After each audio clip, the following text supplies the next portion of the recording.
Live from MMA Fighting Studios, this is Between the Links. And now, your host, Mike Heck. The iconic voice of Esther Lynn welcomes you to a brand new edition of BTL on this special Tuesday edition of the program, going a couple days early because obviously a big holiday week here in the U.S. with Independence Day, 4th of July on Thursday. So here we are. We're still sort of unpacking the chaos of UFC 303. We have a rematch in the boxing ring this weekend and a whole bunch of news and notes to react to. So let's get right into it. Let us introduce the combatants first. He is Mr. No Gray Area, the hot take kid, the Baron of Boop himself, and the founder of the Meshew Mansion in Atlanta, Georgia. Back on the program, the one and only Jed Meshew. How are you, my friend? I'm not doing great, Mike. No, I'm gonna level with you. You know, I said, hey, are we doing it early this week because of Thursday? You're like, oh, let's do it tomorrow. Great. And then overnight, things got bad. Not been a great day for Jed Meshew. Not been a great evening since one of the topics we're going to discuss. But, you know, always happy to spend some time with you. Just wish we weren't spending that time talking about Michael Chandler. But I'll trudge on. Yes, I'm very excited, and I think a lot of other people are excited for that portion of the program. So stay tuned. Do not go anywhere.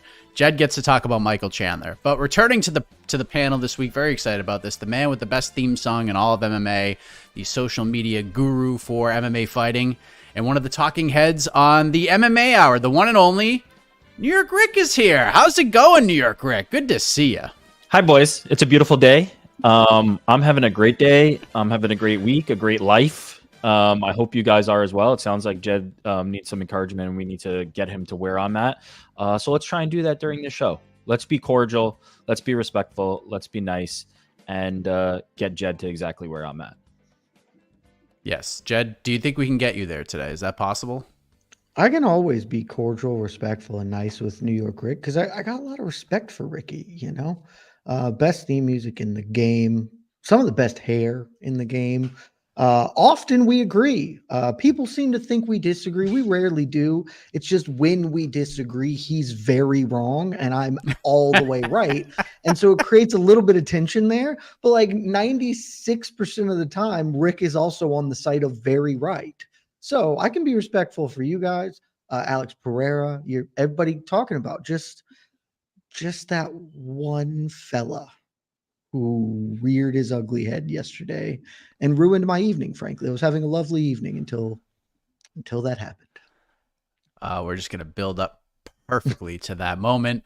But let's sort of go in chronological order because UFC 303 went down this past Saturday in Las Vegas, International Fight Week, all the pomp and circumstance, the Hall of Fame, UFC X, even some power slap going down in Las Vegas. But in the end, the fans were given another brutal knockout win from Alex Poatan, Alex the Unicorn Pereira. We had unprecedented events in the co-headliner, some other standout performances. But if you were on social media, on Twitter, this card had some mixed reviews as a whole in the aftermath. So let us begin with you, New York Rick. How do you grade UFC 303 as a whole now that it's all said and done? We've had a couple of days to sort of digest it all. What's my scale? Give me a baseline. What am I grading based on? Number, letter? Whatever you want. It could be 1 to 10, A through F. You could even create your own. Create my own scale, which has been done many times at this site and on this show and others. I'm gonna go B+. UFC 303 feels like a B+ to me. It wasn't what could have been potentially an A+ if it had stayed together and we actually had gotten a Conor McGregor fight and the excitement and quite frankly good business that happens around that for everybody involved in the sport of MMA. But it had moments on the undercard. I'm not going to pretend that it was, flawless from top to bottom, but it crescendoed in the right way with the Alex Pereira versus Jiri Prochazka fight, and built Alex Pereira to be a star of a level that we haven't seen in quite a while. And so I think it accomplished what it needed to accomplish. It did exactly what it needed to do, much like Ian Gary does. It did exactly what it needed to do. So I'm going to say B+, like solid performance, a little room for improvement. But considering the circumstances, a B+ is very good in this scenario. Jed, you and I talk about this quite a bit. It's often not what happens at the beginning of the cards, but what happens at the very end. Did it leave us with a moment, even if the rest of the card is awful? If we have a compelling ending to the night, usually that can carry the load for everything else. And on the flip side, if it's a fantastic night, but the main event is stinky, then it creates sort of a bad taste in your mouth in the end. So with that being said, New York Rick gives UFC 303 a B+. Are you there? Or higher, a little bit lower? Where are you at? It's a really good question. I think B+ isn't a wrong grade. I'll give it a little bit more though. I think this was an A-, right? Like it's not a full-blown A. And this could be colored because you've talked about this already, kind of alluded to it. You guys came this weekend. You did the watch party at my place, and so we were talking about it offline. It's actually the first time I've watched fights with somebody in several years because normally I'm working the fights. Certainly pay-per-views. I've worked every pay-per-view for the last like 7 years functionally. So that's just me sitting at my desk. I've got the fights on and I'm working, but there aren't people around. I'm not kind of sharing it in a social space, which really is kind of how you want fights to be absorbed. It's certainly how I became a fan. And so maybe that gives a little extra. Got to be here with you and Connor, kind of enjoying it as a community was nice. But I also just thought the card was pretty good. Like on paper, I gave it 2 stars. Maybe it didn't quite live up to what we would have hoped for given that. So we're a couple of duds here and there, but look, the early prelims were tough. There's no doubt about it. The first 4 fights were real tough. But even then you get Michelle Washington Gomez's retirement. So there's at least a story that happens out of there. Then the middle prelims are great, man. Like Andre Fili Cub Swanson was a heck of a fight. And the rest of them were finishes, a lot of prospects showing up in big ways. And the main card, again, maybe a little underwhelming what it could have been. But I think we all thought MVP Gary wouldn't be that compelling of a fight. And it kind of played out that way. The women's bantamweight fight was actually really fun. And then it ended, inauspiciously, I suppose. I was pretty sure the Dolidze Smith fight was going to be terrible because that fight shouldn't have happened. But whatever. And then you get the dope, like the co-main insanity and the main event happening in the way that it did and kind of the conversations from there. I think we left the evening feeling great. And we left the evening with something to talk about for years. This is not a pay-per-view like 301. We'll just kind of forget. For the rest of my time in MMA fandom, I'm going to talk about what happened in the co-main event and how that unfolded. So I think this is an A- card. Like this is a memorable, good fight card that I had a hell of a time watching. You made some very interesting points there. I see a lot of people in the comment section, they're grading it a little bit lower than you guys, but I think a big reason why we're over the top, and we talked about this a little bit earlier, is that what happened in the end of the night. Alex Pereira, Jiri Prochazka, all the craziness involved in getting that fight on the books. It was a rematch. All the talk about spirituality and cheating and all of that stuff and the build to the card, and then Alex knocks him down at the end of round 1, and then seconds into round 2, he kicks him in the face and gets the brutal knockout, and the story of Alex Pereira continues on. So, Jed, I want to go back to you because we have seen some meteoric rises in this sport. We saw it from Conor McGregor, see it with guys like Jon Jones, even Khamzat Chimaev, and certain other folks as well. But at least when you look at all of these other names that we dropped, there's some negativity surrounding them. There's questions. There's, especially with Conor, like he was the biggest star in the history of the sport, but it was like, oh, what if he fights a wrestler? Oh, what if he does this? There was a lot of positivity, a lot of hype, but then a lot of negativity around it. Pereira is a freaking unicorn right now. Dude was on the wrong end of the knockout of the year last year. Somehow comes back, becomes the light heavyweight champion by the end of 2023, knocks out Jamal Hill in brutal fashion, knocks out Jiri Prochazka in brutal fashion, saving 2 main events, 2 of the biggest cards of the year, and now there's talks about him maybe going up to heavyweight and fighting Jon Jones, and we'll talk about that a little bit later on, but is there anything comparable to what Alex Pereira is doing right now? I mean, it is hard to draw anything, even an indirect comparison. There's nothing, there's no direct comparison in the sport of MMA to what is happening right now. In part just because, like, again, what is the math on that? Like 14 months ago, 15 months ago, he was knocked out in the knockout of the year, and from that moment in time, he had a good case. Did not vote for him. I know Rick disagrees vehemently with me on it. Had a compelling case to be the fighter of the year that year. Is odds-on favorite at this moment in time to be the fighter of the year. Has headlined at Madison Square Garden, UFC 300, and now International Fight Week.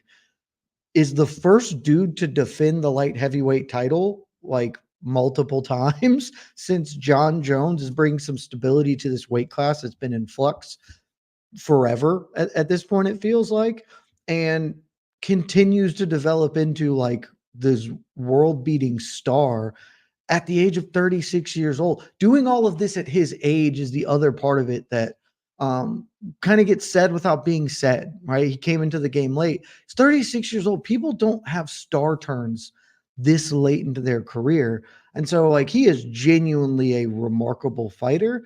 And I'm really happy to be a part of this journey, to get to, sit here and watch it, even though coming up in just a minute, I'm sure we're going to talk about things that people won't like, with my opinion regarding Alex Pereira.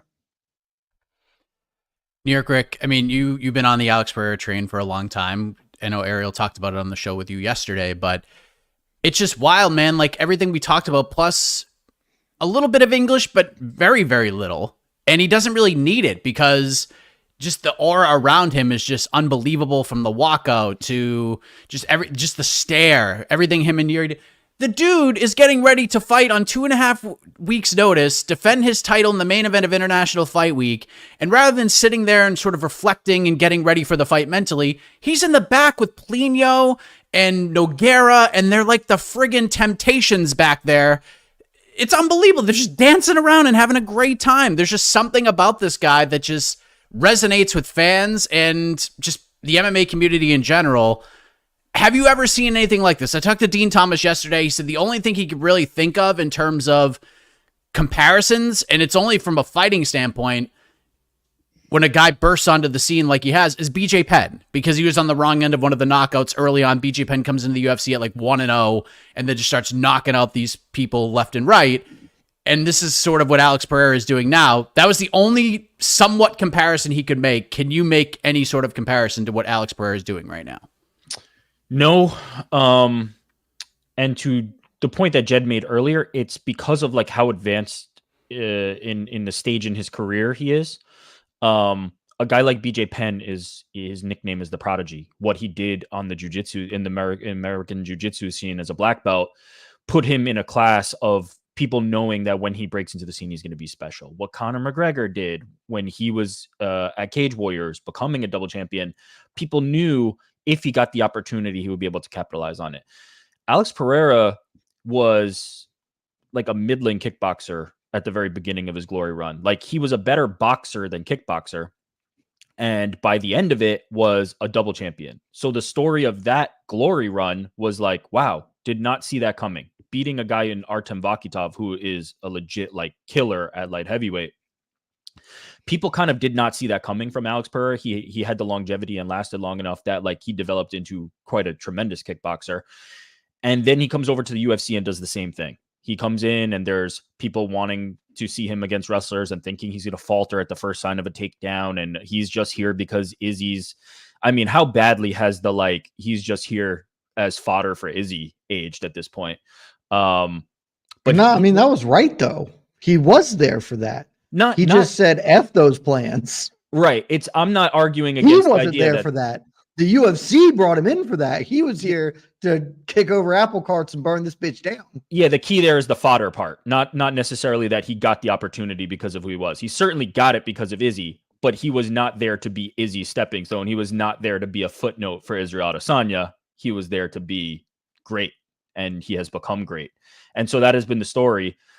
I think the thing that you talked about in terms of him connecting with fans is kind of the most important part, because the story, like, for the last 10 years, the thing in marketing has been like genuine storytelling, authenticity, to the point that it became completely convoluted and everything was no longer genuine, right? They were manufacturing the quote unquote genuine storytelling and the authenticity.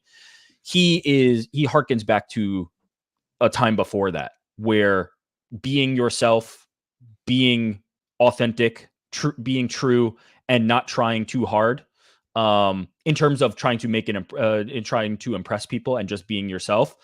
And it connects with people in a way that he doesn't need to speak English. It translates in a way that he does not need to speak English. In the moments that he does, it hits pretty hard. And the team around him has built this system where all he needs to do is be the kind of goofy guy who randomly changes tires on the side of the road, shows up and puts people in the dirt, and it's working perfectly. And I don't know if how much the UFC has a hand in that. I would probably argue it's more on Alex Pereira's side and his team side.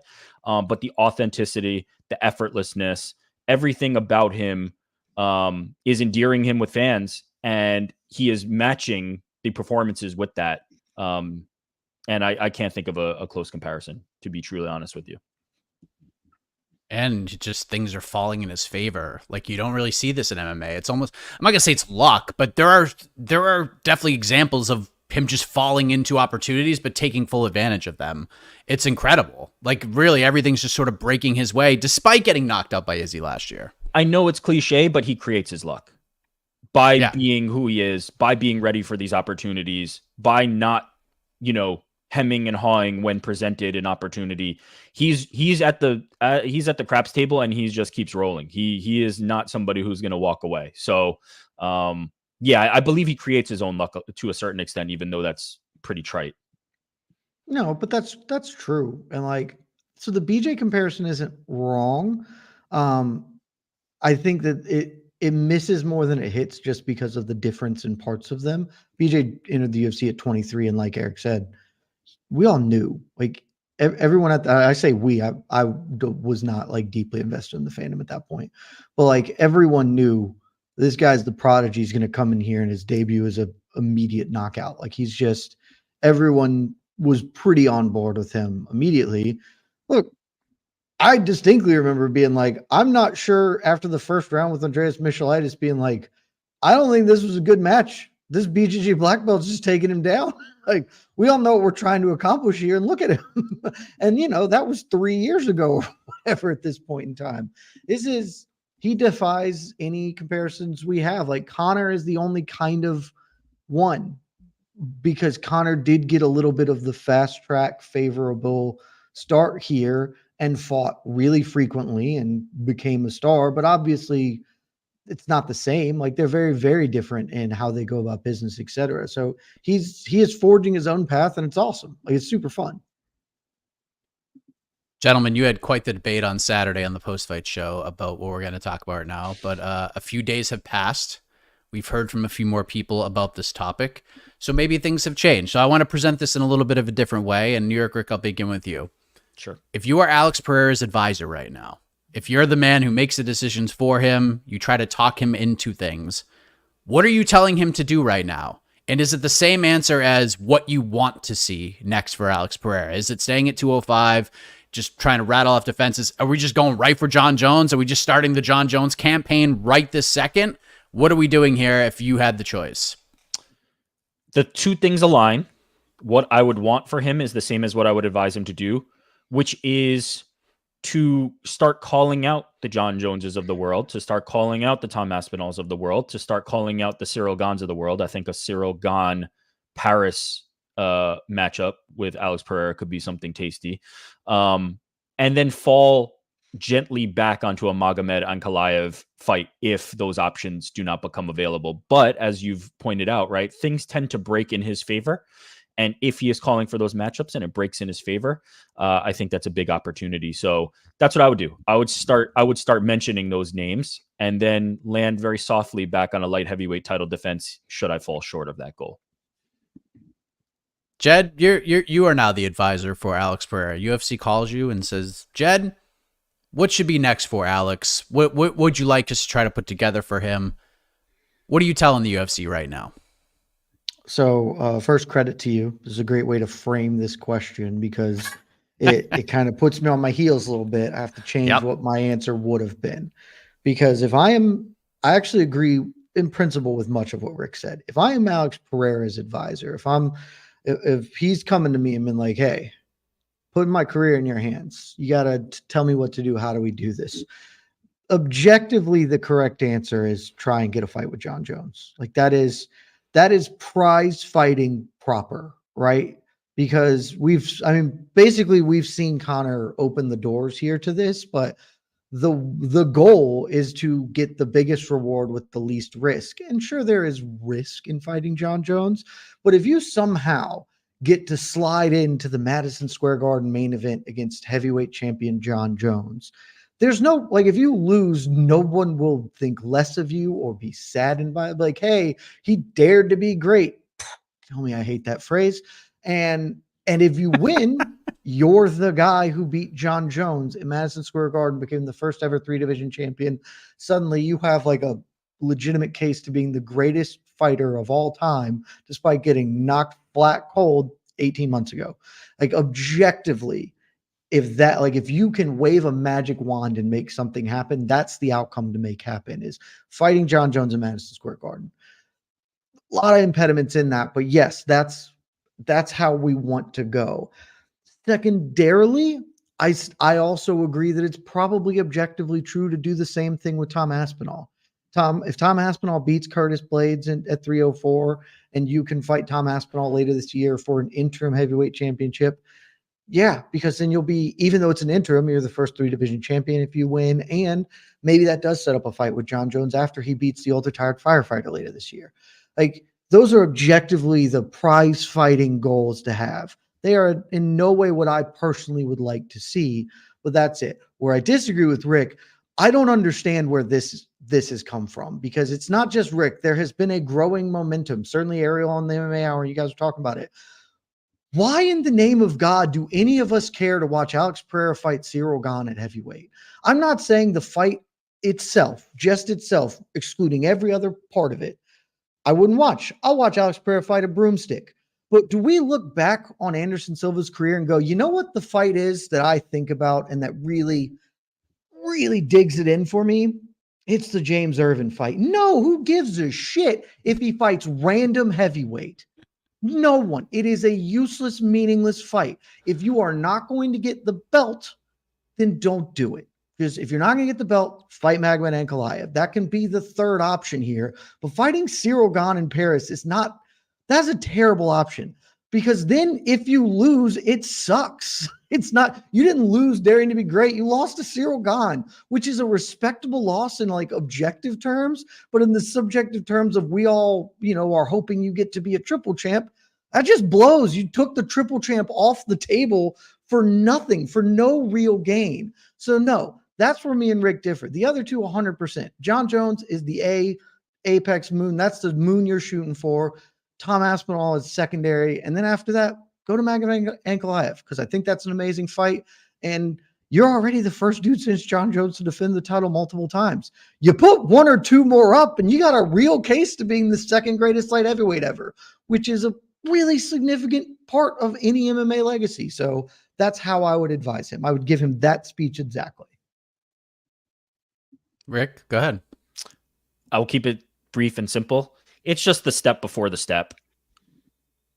It's an acknowledgement of I'm here at heavyweight in a fight that I think is favorable for him. Like, I think it's a decent matchup rather than jumping straight into the title, to see how he feels at heavyweight, actually get his legs under him, and then make the title run. And if he's able to successfully defeat Ciryl Gane, man, the hype around the potential Alex versus Tom or Alex versus Jon match would just be through the roof. If he falls, if he falls short, if he falters, go back to light heavyweight and defend your belt. There, like, it's no risk. But that's it. If he falters, then the heavyweight thing is dead. Like, that's just done dead. Never again. Like, for nothing, maybe. For no upside and a big downside. Could be. That's not good career management. Risk. It's a risk. I think it's a risk without upside. That's why, I totally get the fight for the title. I don't like it, but I absolutely get it. Cyril Gahn or Volkov or whoever, like that, those Oh, are hell no, not Volkov. horrifically bad career management choices, in my opinion. I think Cyril Gahn is. Let me not be disrespectful. Yeah, I like the Cyril Gahn fight. I think it's a good fight. And I think it would amplify the momentum in a very like undoubtable and impossible to ignore way.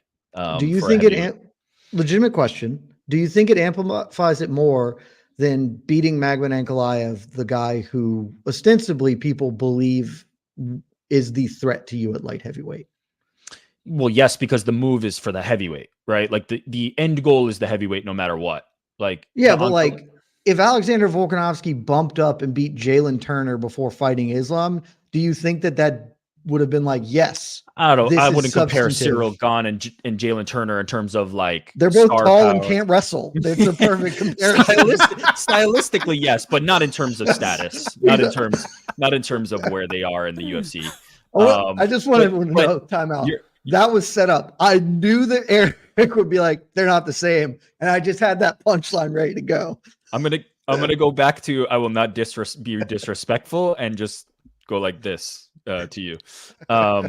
But no, I feel like it has some value. It will say, OS, this guy is possibly can possibly compete at heavyweight. And Tom and John are in trouble. That would be the sentiment. I'm with you. There's a risk involved in that scenario. I think it's a calculated risk based on the idea that like Tom and John are hard to get. Like if I'm Tom, I don't know if I take the Alex fight. That feels like a risk on Tom's side. If I'm John, I don't know if I take it until the noise is just too much to ignore. Although I will say, to a point I believe you made last week, he has nodded more in the direction of Alex, and that's a better matchup for him than he has nodded in the direction of Tom. So maybe you could convince John. So either way, my goal is it's in order: John, Tom, and Cyril. And Cyril is definitely third on that list. I would be shooting for the title if I could. See, you could maybe sell me on like Jailton Almeida. Cyril is like, I get what you're arguing, and certainly many people may agree with you. I can't speak to that, but like him going up and beating Cyril is just like, yeah, dope. You beat Sean Strickland. Like this was a very good matchup for you. That will be minimally reflective of what a fight with Tom or John would look like. If you go up and beat Jailton Almeida, I'd be like, oh shit, Tom and John are fucked. Like if you go beat Jailton and just firing doubles at you, but Cyril is just not going to fight in the way Tom or John are going to fight. So it's just totally. It's not an instructive fight.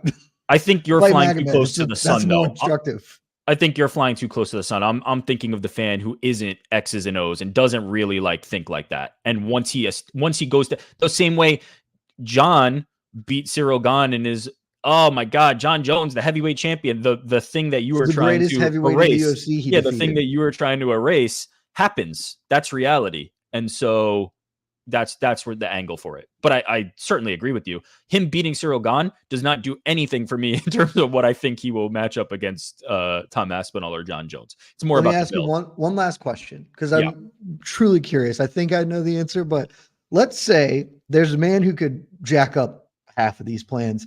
Let's say old Curdy B just gets it done over Tom Aspinall later this month. Where's Curtis Blades fall in the list of I'd like low. Alex Pereira to fight him? Completely off the list. I got to tell you, there's no fight I want less for Pereira. Not on the list. Doesn't the interest in that does not exist. Jon Jones. Curtis Blades gonna jack up everything in the world. Yeah, I could see. I like Curtis. I like Curtis a lot. I've been saying for years he had a real chance to be a heavyweight champion. I have to root against it because it will not only screw up so many plans. Jon Jones would be insufferable, and I'm not here for that. Well, the best part of Curtis is he acknowledges that. He's like, look, if I win, I don't think Jon Jones is going to fight me. What's the upside? Chance. I don't think he's going to fight me. 0% chance. I also like Curtis.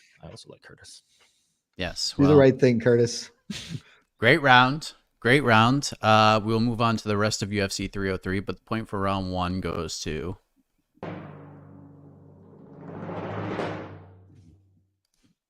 Jed Meshew. I mean, I love that music. That's fun music. isn't that nice?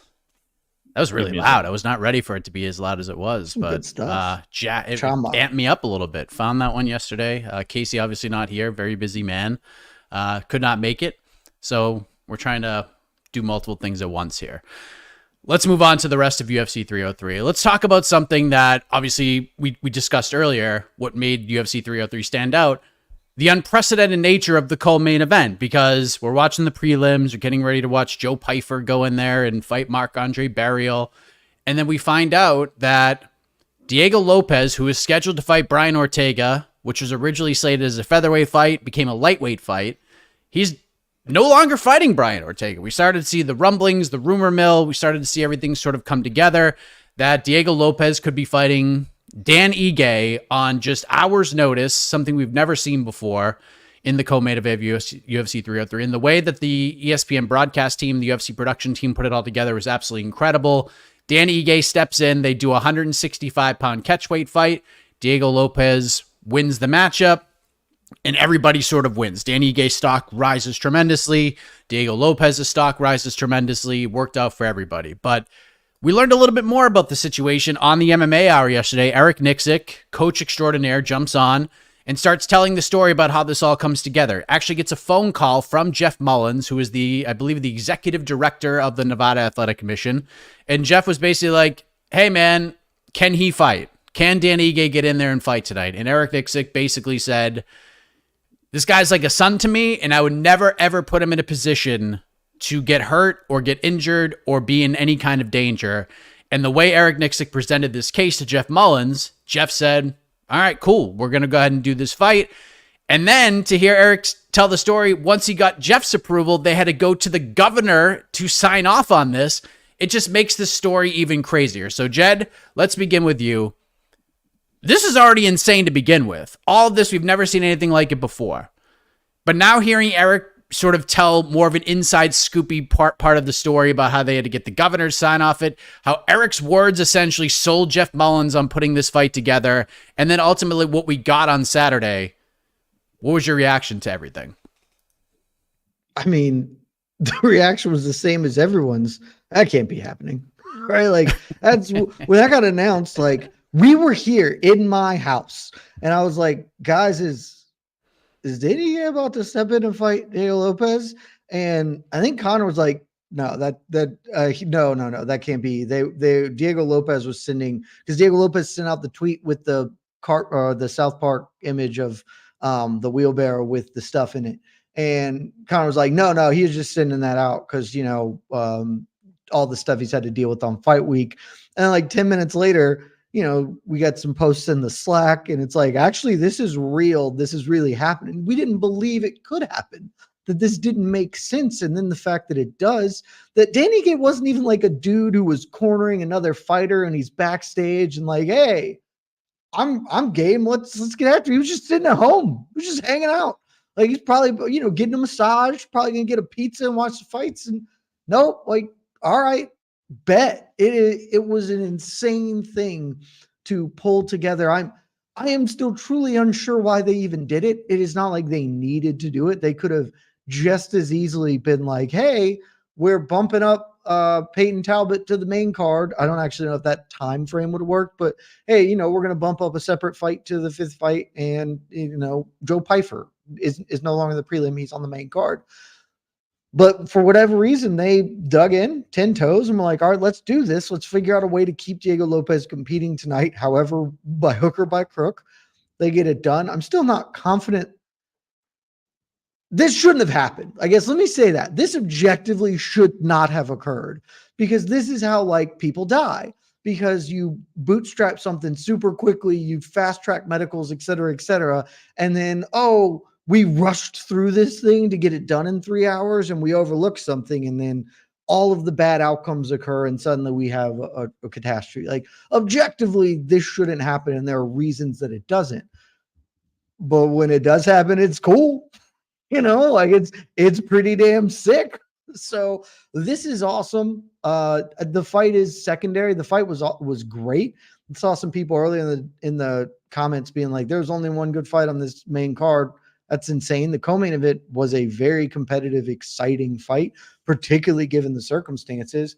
And my like major takeaway is not wins, losses, none of that. It is both of these men, but in particular, Dan Ige, they deserve an IOU from the UFC, a no questions asked, gotta fulfill it, write your own ticket up to a get out of jail free card up to and including anything but a title fight. Whatever Dan Ige wants next, it does not matter. As long as it is not a title fight, that man should get it. The same for Diego Lopes, because this fight could have fallen apart. He could have said, you know what, it's already been screwed enough week. He said, I'm game, bet. Dan Ige shows up, does it. Let these two dudes pick their next thing, because it's the only way that they can get properly compensated for this, because they're not going to go in the Hall of Fame. This is probably not going to be a thing we remember forever, but it deserves something of significance, and the best I can come up with is a free pass for whatever they want next. Jed says, let's give him a hall pass, New York Rick. Let's give him everything up into a title fight. Maybe we get a Dan Ige versus Alexander Volkanovski fight at the Sphere. Who the hell knows at this point? But after hearing Eric sort of describe, New York Rick, how this all came together from his perspective, what are your thoughts on it? I mean, it was already insane on Saturday, but then hearing how far they had to go to make this happen, it's pretty wild. Yeah, wild, but I was glad to at least see that level of concern, right? Like, I'm glad that there were that many high-ranking officials at least involved in the conversation. I think Jed makes a great point, and I think this does open the door to potentially some things that could be dicey. But to be honest, my expectations for the level of care and concern for safety in MMA are kind of low. Like, I was just glad to see even this level. I was glad to see that there was at least conversations being had about the readiness of the fighters and making sure that the weights were on point and that the medicals were at least up to date based on the requirements.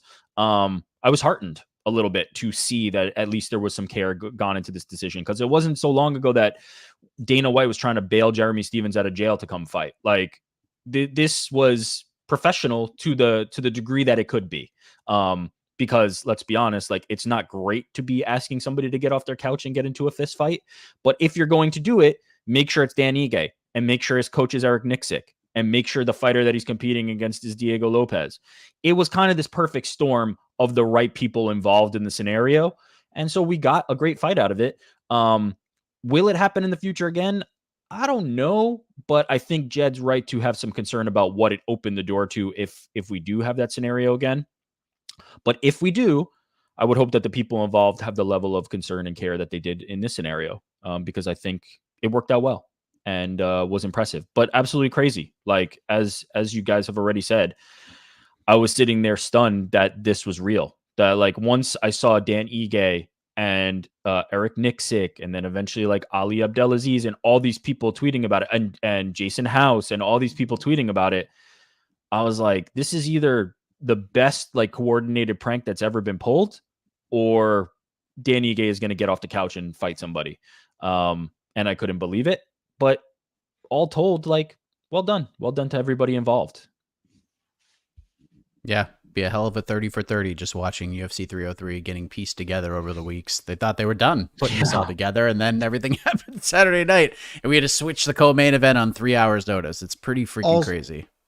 Also, two things. One, shout out to the production team. I don't give the UFC a lot of credit for a lot of things, and I don't care. But turning around that in that span of time, like if you've worked in media, that's a big ask. And they did it. They got the graphics up. They did everything set on just a couple hours notice. Shout out to them for that. And I just want to, somebody asked in the comments why I would give Ige more credit than Lopes. And I want to be really clear. Diego Lopes deserves credit. Like I said, give him the pass, I do, like Ige gets a little bit more. Like he just gets a little bit of sprinkles on top here, because while it would be insane, like it is still insane, Diego Lopes was at least preparing to fight on that evening. That he was ready to fight a human being that Saturday night, whereas Dan Ige was getting a massage and not thinking about fist fighting someone later that night. And so there's literally 0 people on earth who would have looked at Dan Ige on the massage table being like, hey, you want to fight someone in 4 hours? And being like, no, I don't want to do. No one would judge him for that, nor should they. But like the fact that he was like, yeah, game. I am super game. It is a little bit different. And Diego Lopez, I think it's fair to say, would have done the same if the roles were reversed, but they weren't. And so the situation gives Danny Ige just a little bit extra shine because of circumstances. Fair.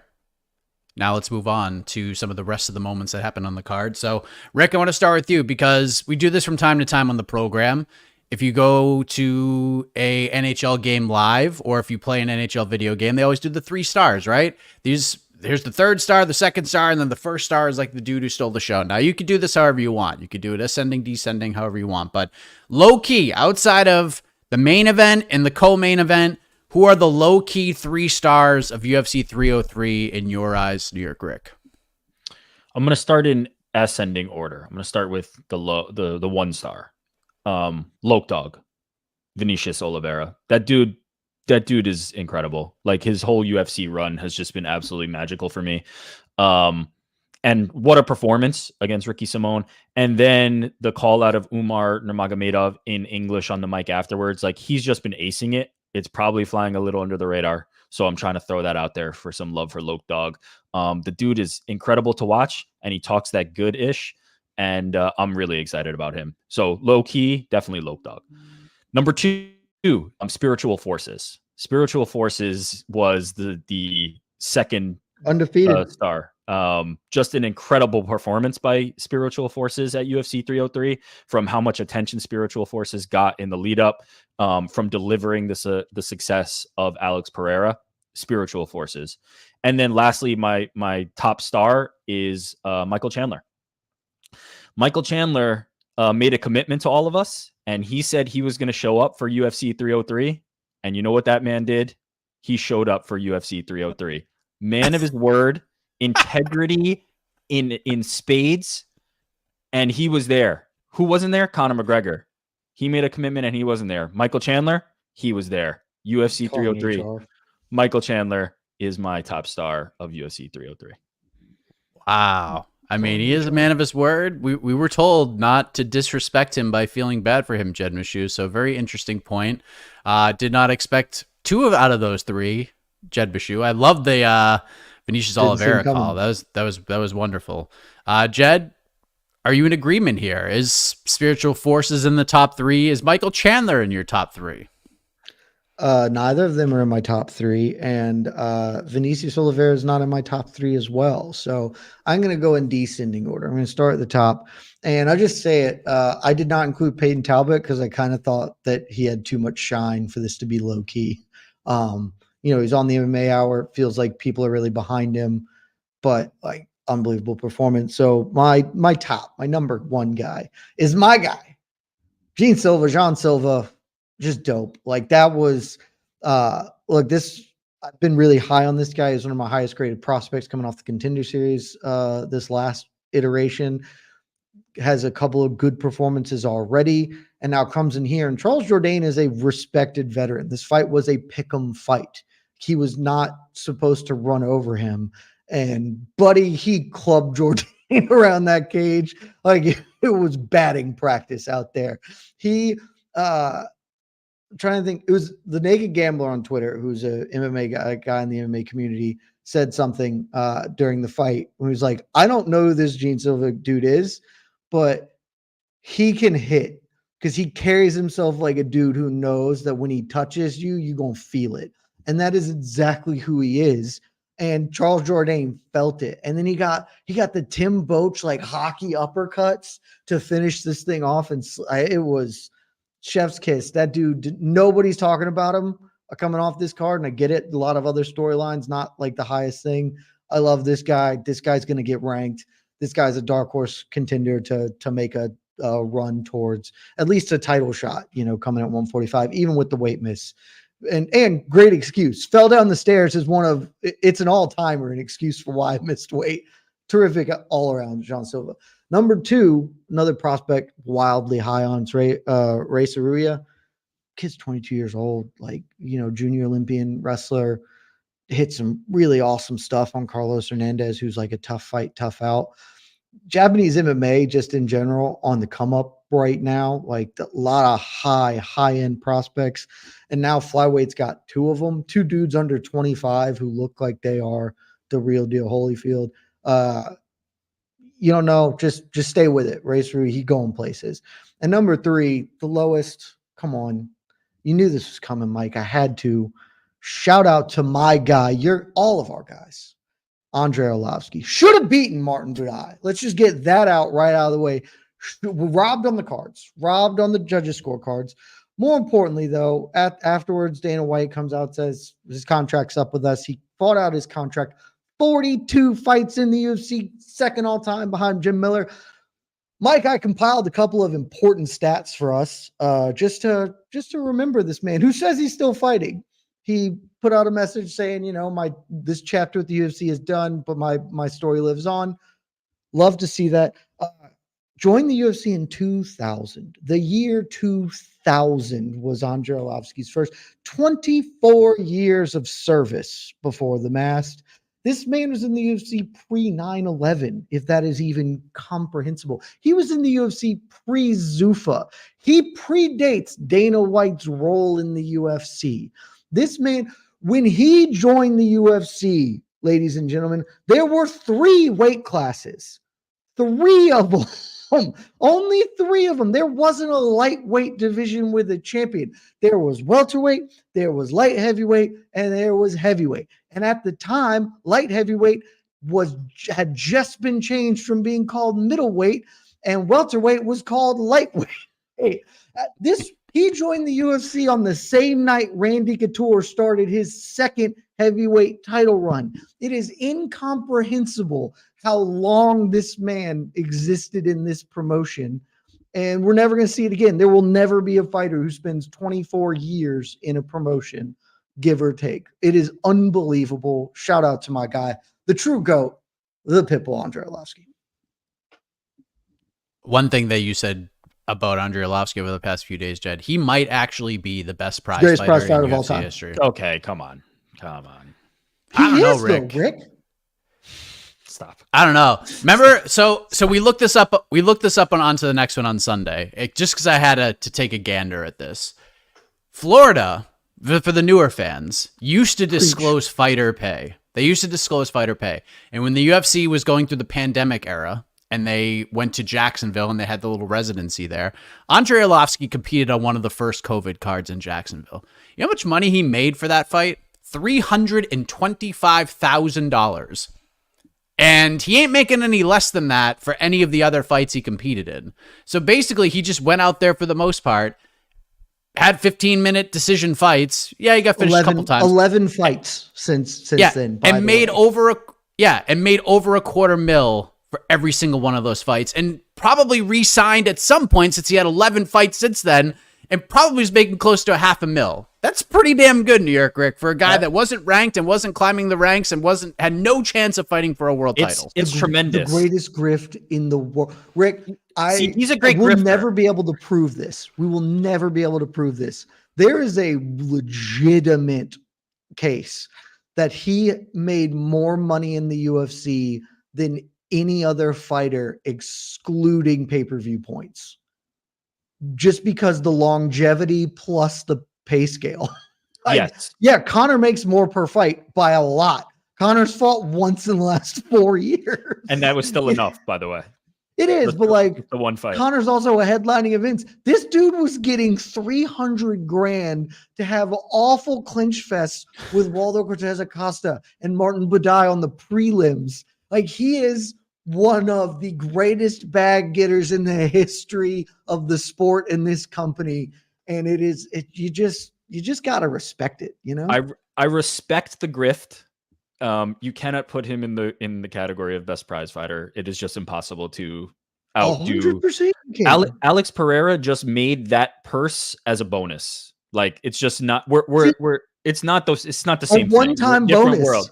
A one-time bonus. And then on Andre's top of been his making purse. that purse for 7 years. Yeah, To fight. I can't get there, guys. I love Carlos you guys. Felipe, and he got paid $350 grand to fight Jared Vanderaa. Come on, man. I love the like, you know, checkered Vans hipster like how hipster this take is. I love it. I respect it. I respect Andre Arlovski's grift. It's just not happening. No fighter got paid more to fight worse people. Okay, I can go with that. I can go with the best grifter. That's I prize can go fighting. with all of that. No, I can't. Yeah, Chael Sonnen's definition of prize fighting is to get paid the most money to fight the worst dude. Opponent. Yeah. Can't get Andre there. lived that truth. Yeah. No, I can't do it. As far as your list goes, really, really impressive list. I enjoyed that quite a bit. It's cute. Oh. It's great. Respect to Arlovski, but you can't top a man who showed up to UFC 303 and got a lightweight title shot on the back of it. So yeah, it's just not. Four Corner Sports makes a great point. Andre Arlovski made an estimated $5 million since COVID. That's top notch for being a guy who never left the prelims. No doubt. No fighter will ever make more money fighting exclusively on prelims. This man is setting all sorts of records. I totally agree. Alex Pereira probably made that for this fight, but I totally agree with the grift part.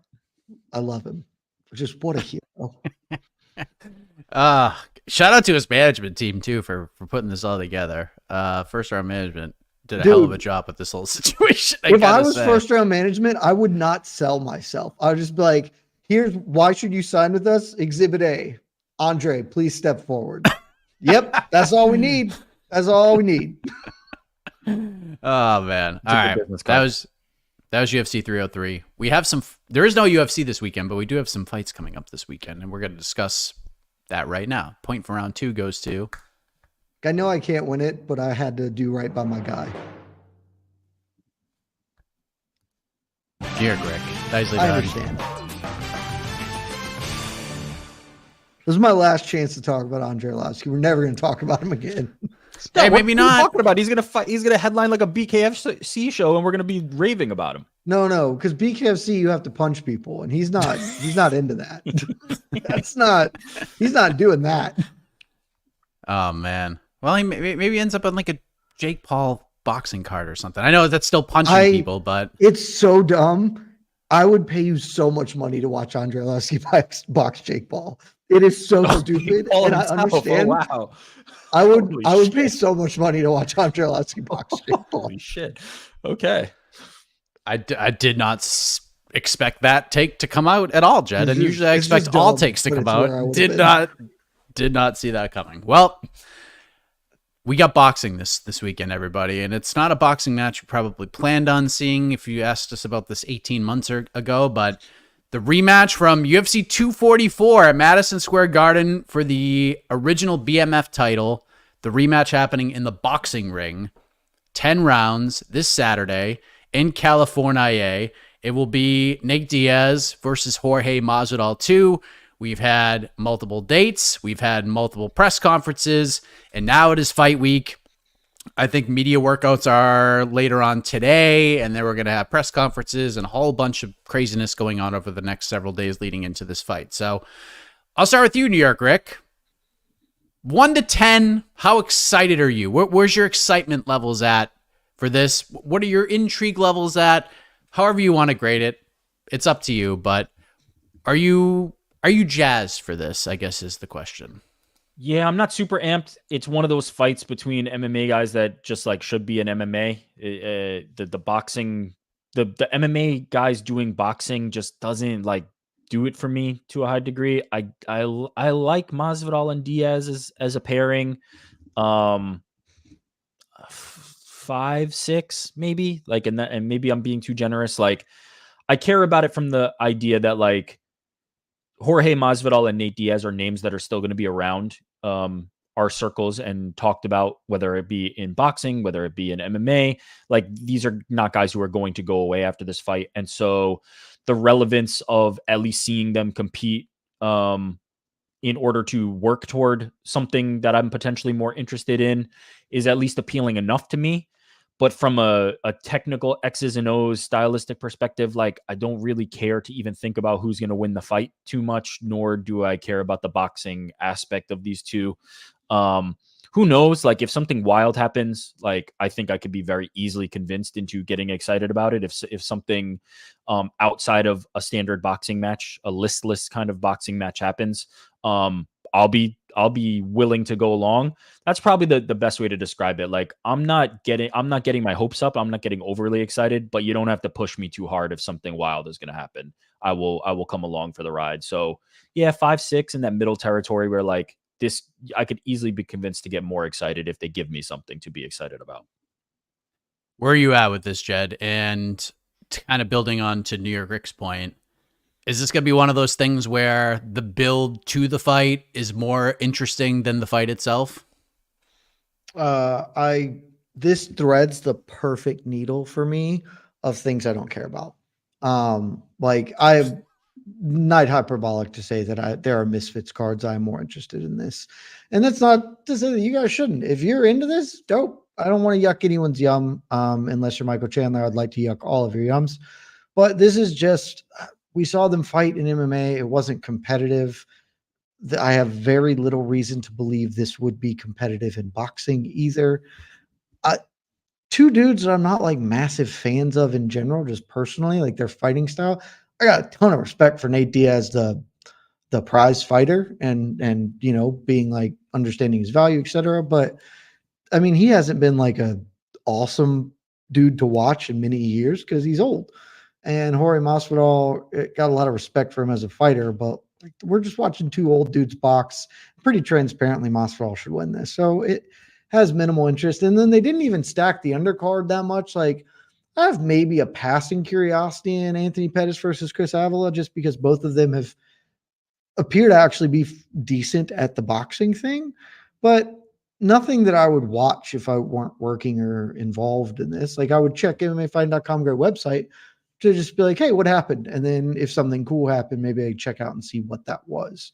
But this is just, there's nothing for me here. The buildup is, like you said, theoretically, this should have been the buildup sells the fight and is better than the fight ends up being.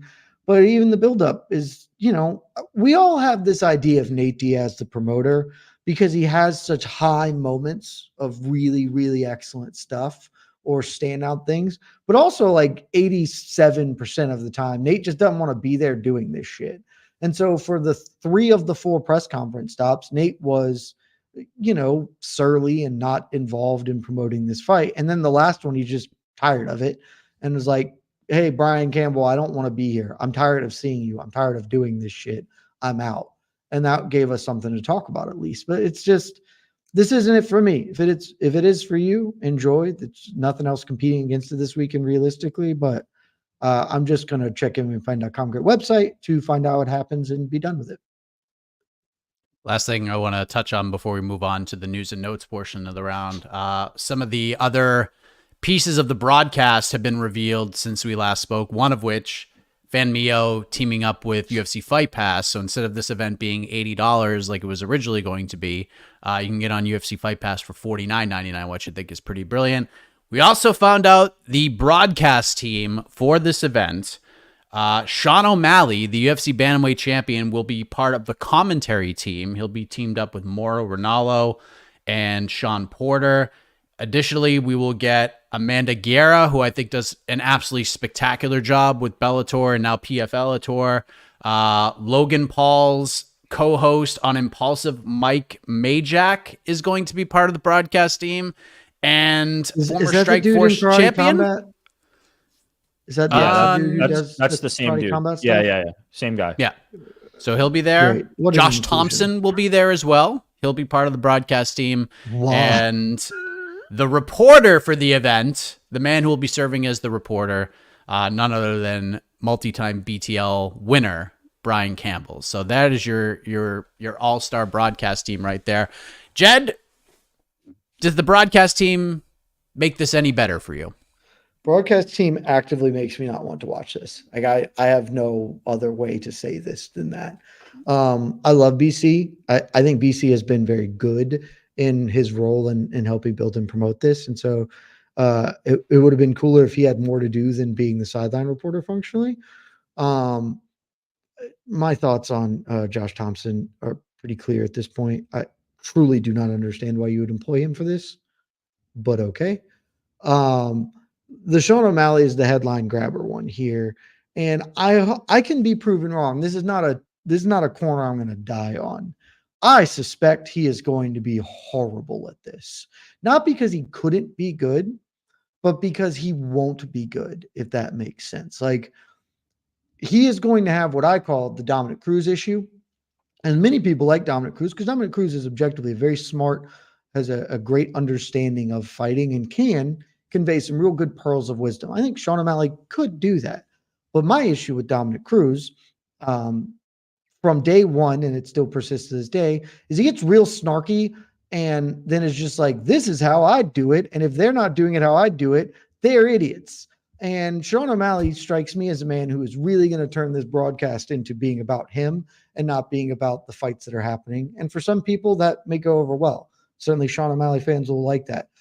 I do not want to watch a fist fight occurring in front of me and the analysis being, well, I do a lot better. I might have to jump into boxing to tune up Chris Avila because he sucks, which I think is like a really high possibility of being what occurs. If I'm wrong, hand up. I'll come here and I'll say, hey, shout out to you, Sean O'Malley. You did a great job. He certainly has the capacity to do well. I just don't think it's going to happen. And it will make the broadcast worse as a result. What do you think of it, New York, Rick?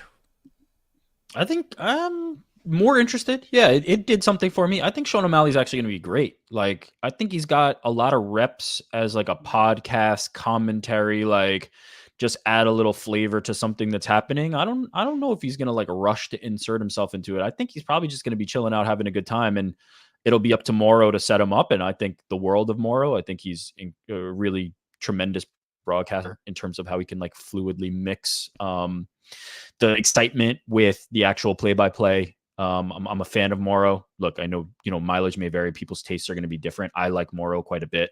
I think he'll set up Sean O'Malley nicely, and I think it'll be good. I'm not like, don't get me wrong, like it doesn't change it in a significant like material way for me how excited I'm going to get about it. I don't really care each week like about the UFC broadcasters. I'm not somebody who like focuses too much on hating hearing Cruz or Bisping or loving hearing XYZ. Like, I'm kind of easy in that regard. So this is not moving the needle in a major way for me. But it's a little more like, I care what Sean O'Malley is going to do. Like, I care to hear how it goes. It could be a train wreck. It could be great. I care to hear that. But it's not like adding anything to the fight specifically for me, if that makes sense. Like, sure, like cool. Just another thing to add to the circus. There's a new act that they've brought into the tent. That's all. I'm fine with that. Shout out Lazy Bed. Including O'Malley and Thompson is like putting raisins in the potato salad. Shout out. Why? I feel like O'Malley's going to be solid. Like, I don't think he's going to be like I would have done this type of guy. I think he's going to just lay back and just be probably high. I'm happy to be wrong. I could absolutely be wrong on that one. Just, I don't know. Have you listened to his podcast? Thompson, I got nothing. Thompson, I have Thompson, yeah. Thompson for that. Thompson's inarguable. I've had to listen to O'Malley's podcast a lot, and he just doesn't strike me as a dude, given who he is going to come in and be like, let's put the focus on these guys. Well, that's this Saturday. Don't miss it. I think we did a pretty darn good job of selling this event for you. People are going to tune in. Of course. Nothing else happening. If you don't want to spend $50, stick with MMAfighting.com. We get you covered. Great website. Big things going on. We will keep you posted on all things Diaz versus Masvidal 2. We're going to be streaming the events happening this week. We've got the media workout later today. Got the presser tomorrow. Got the weigh-ins Friday. MMA Fighting has you locked and loaded. So if you are interested, come check out our YouTube channel. Yes, you should do exactly that.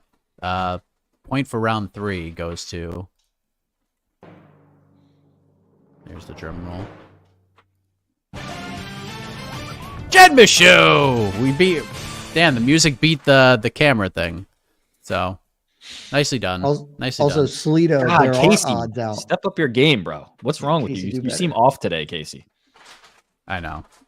Casey, do better.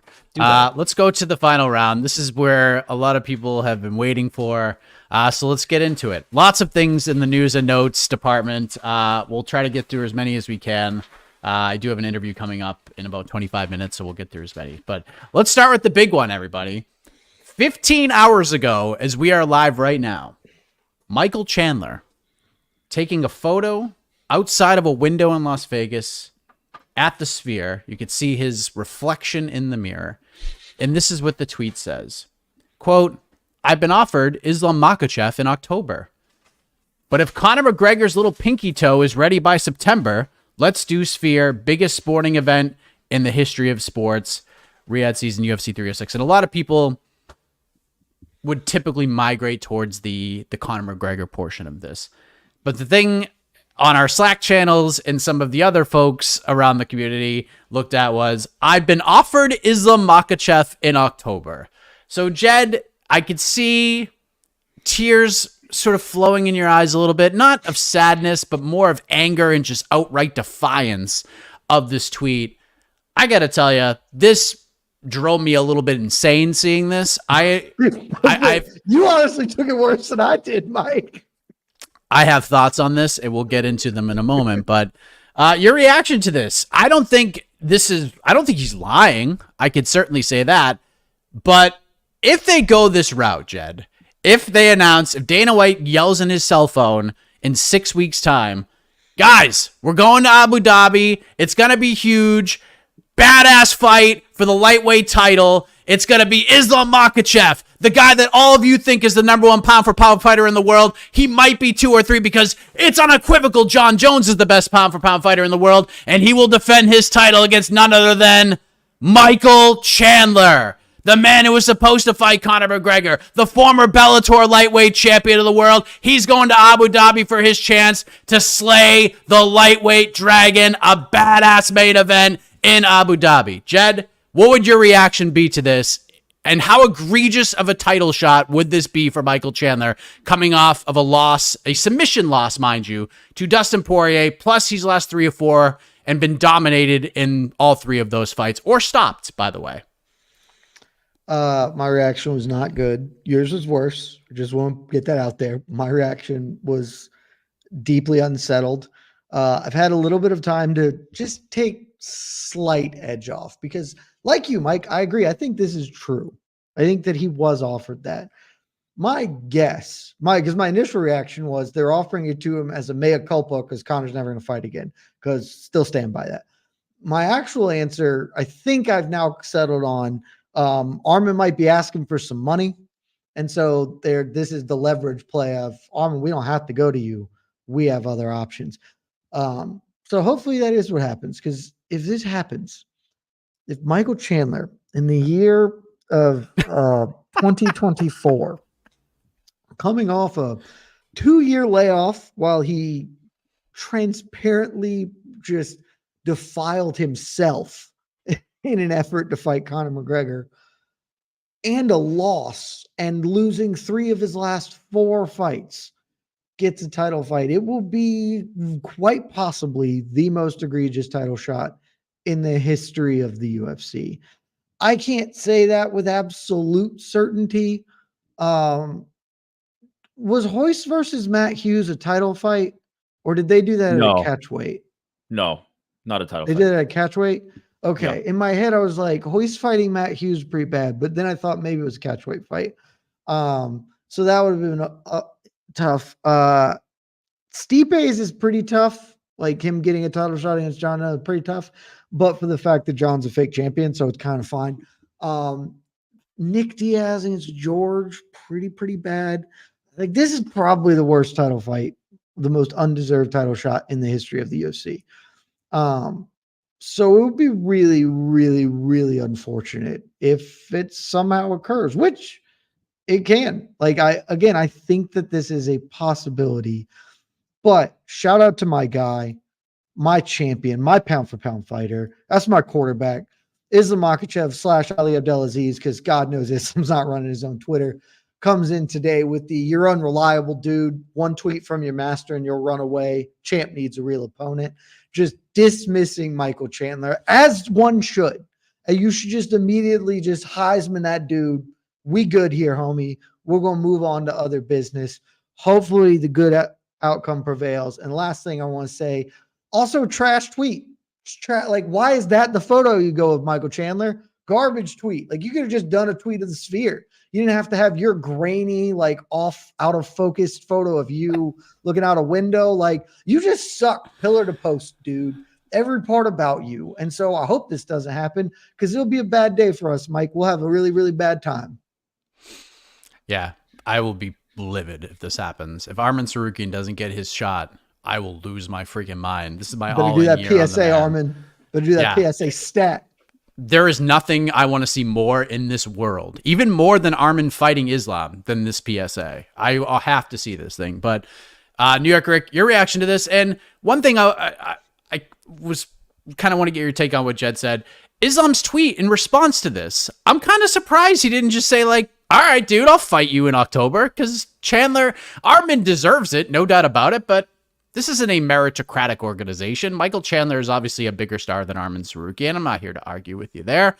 It's not that as compelling of a fight as Arman Tsarukyan, but it's going to do more on pay-per-view, is it not? What's your reaction to all of this? Yeah, it would do more on pay-per-view, but what's clearly happening here is there's a negotiation happening in public. I think Jed has properly read the tea leaves, right? Like, I don't know for sure that this is an Arman financial situation.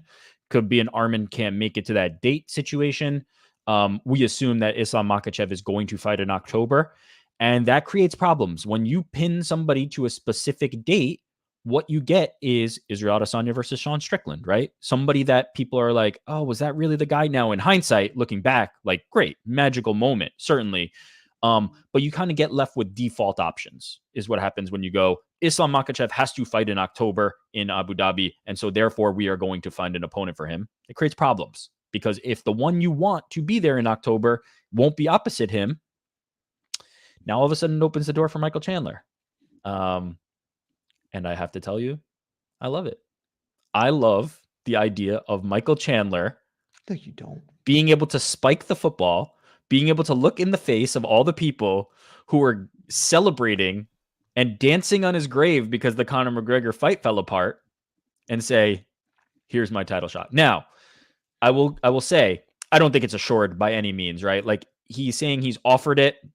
We've seen fights offered to multiple parties and then not to the champion, right? To kind of like test the waters, feel out, and see if people are available. I don't think it's any coincidence that all of a sudden everybody in the lightweight division is on Twitter calling for a title shot, right? It's very conspicuous that all of a sudden Dustin Poirier is calling for a rematch. Michael Chandler is saying he's been offered it. We just 25 minutes ago got Charles Oliveira posting the rankings and indicating, hey, look, I'm number 2 and the only one above me is Arman Tsarukyan and he's MIA.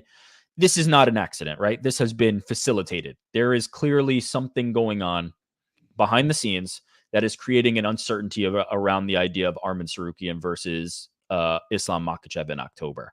And the lightweights are now taking advantage of that opportunity and putting their name out there. Shout out to Ali for a finely crafted tweet dismissing Michael Chandler, but I don't think that that's the end of the conversation. This negotiation is happening in public at the moment. There's a real chance that all of a sudden, behind the scenes, Arman is available. Arman gets the money right. Arman's healthy. Arman's ready to go. And this disappears. It just becomes, hey, Arman versus Islam is booked and all this goes away. But the fact that this is happening is an indicator of something. There are tea leaves to be read that all of a sudden every lightweight on the planet has been tipped off to the idea that, hey, this fight might be up for grabs. That to me says something. And Michael Chandler outright saying he's been offered it is very interesting. I would love Michael Chandler to really like rub it in people's faces and get a title shot. Just because like I feel like he's been done wrong. I believe me, I'm not coming into this as the Michael Chandler stan, as the Michael Chandler defender, as his that he needs defending and he's a hero and he should be defended. You're disrespecting him with your pity is what you're doing. It's not pity. The man's about to fight for the title. There's no pity. The man's about to fight for the lightweight title in Abu Dhabi. No pity.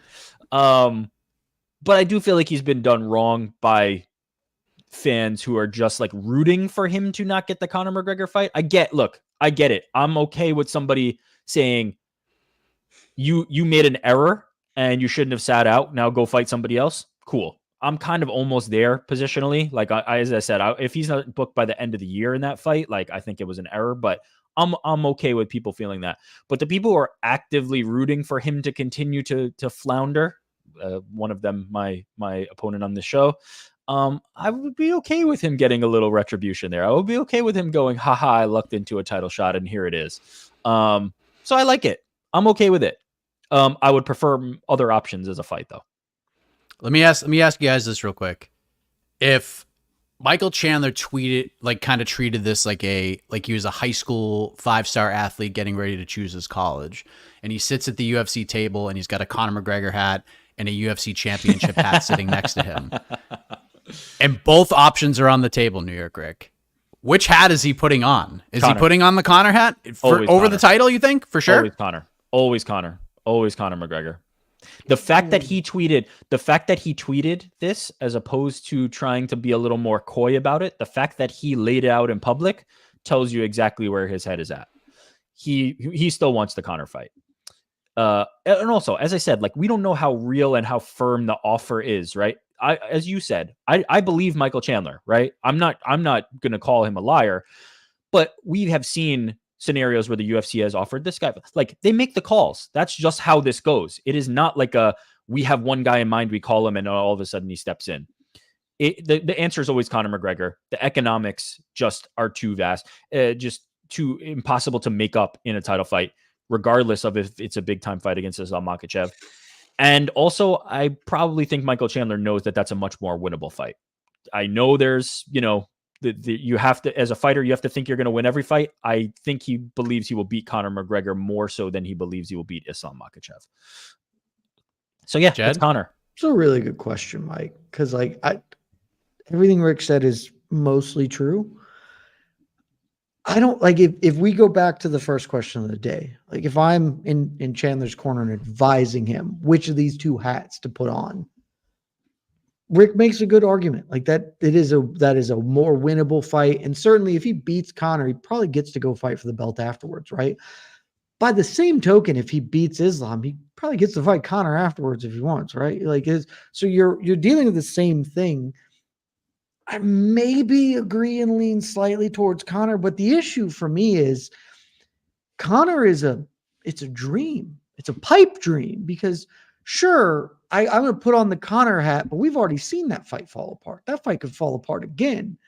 Islam is concrete. Islam is fighting in October. And if the UFC says this is yours, yeah, I think you have to take it. Even if they say it is this or it's Conor, you have a certainty that you are fighting for the belt in October. With Conor, you have the hope that you are fighting Conor whenever that date is. And so I might say go for take the bird in the hand instead of the 3 in the bush. But it is really close, really tough. And I don't think it's a wrong choice because that's the thing. I've said the whole time, I don't like Michael Chandler. I absolutely agree with what he's done. I believe that these are the correct steps to take in your career. I just find it deeply funny that it's not going to work out for him. But now it might anyway. It might work anyway because ain't no one God loves more than a white guy. And that's what Michael Chandler is. Just a generic dude. Here's the potential comedy that plays out though. Is if you say here's the comedy. There's potential comedy. You go, Michael Chandler, you know what? I waited too long. It's time to fight Islam Makhachev. Islam Makhachev gets lined up. October comes around. Oh shit, Islam Makhachev's hurt. What are we gonna do? UFC has already moved on to Dustin Poirier versus Conor McGregor, which is a fight that Conor McGregor clearly wants more, right? Like, I don't think it's even like questionable at this point that Conor McGregor does not want to fight Michael Chandler and wants to fight Dustin Poirier. Or hell, Nate Diaz comes out here, puts on a good boxing match. He's going to be calling for that one too. That could be catastrophic. That could potentially be catastrophic for Michael Chandler. Because if that October date doesn't go off, and again, this is the problem with the idea of we've got Islam Makhachev and we have to put him in Abu Dhabi. And it was the same problem with we have Israel Adesanya and we have to put him in Australia. These problems get created by going too specifically to one fighter and one date.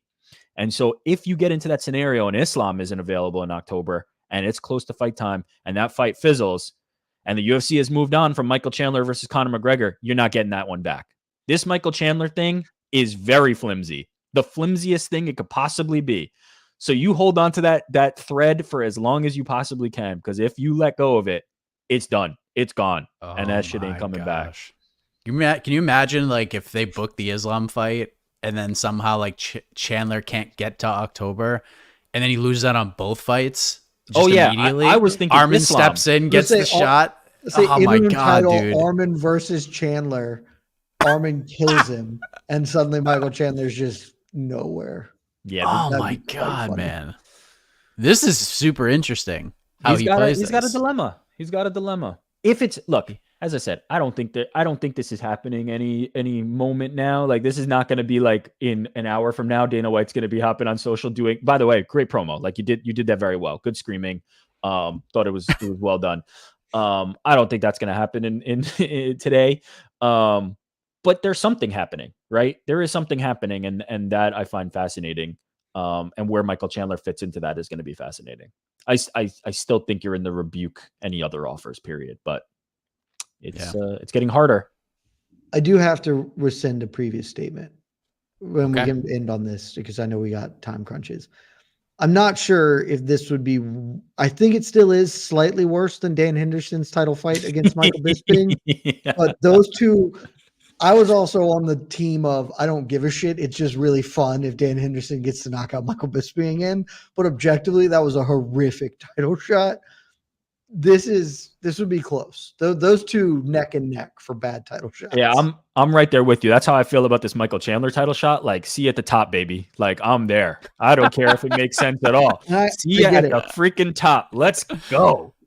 Oh my gosh. If this dude is the dude to end the legacy, I'll just wow. I'm my God. I'm not coming into work. I swear to God, I'm not on the post show if this dude does it. Oh, you would have to be. Nope, we'd have to renegotiate your contract. We would do it. Move into the woods.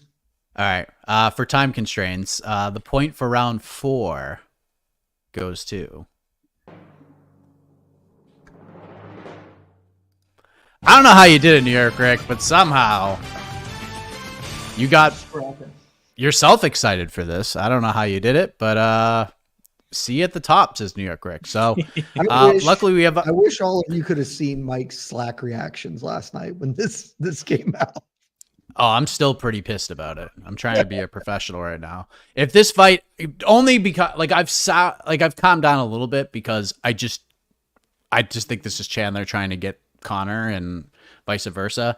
But if they actually announce this fight is happening, do not miss the reaction show because we're going everywhere with this thing. And I've already told the powers that be, I will not be hosting that reaction show because I won't be able to be impartial about all of that. But that means we're going to the knockout round. We're going to fire through this. 1 minute on the clock for both of these competitors, and they're not going to get the same question. They're both going to get different questions. So, Jed, you could choose door number 1 or door number 2. Always 2. Always number 2. And do you want to go first or do you want to go second? Always 2. Always 2. All right. So that means New York Rick goes first. Double deuce. Yeah, that's what happens when you win the previous program. But New York Rick, Jed chose door number 1 for you. And what we need in the next 60 seconds is your reaction to some news that dropped yesterday. Ex-UFC fighter Darren Till is fighting on Saturday. He's fighting against a fellow MMA fighter at Social Knockout 3 in a cruiserweight bout. I'm being told that this Darren Till competing on this card has been kind of in the works for a little bit longer than people may have thought. But this fight was offered to a bunch of different people.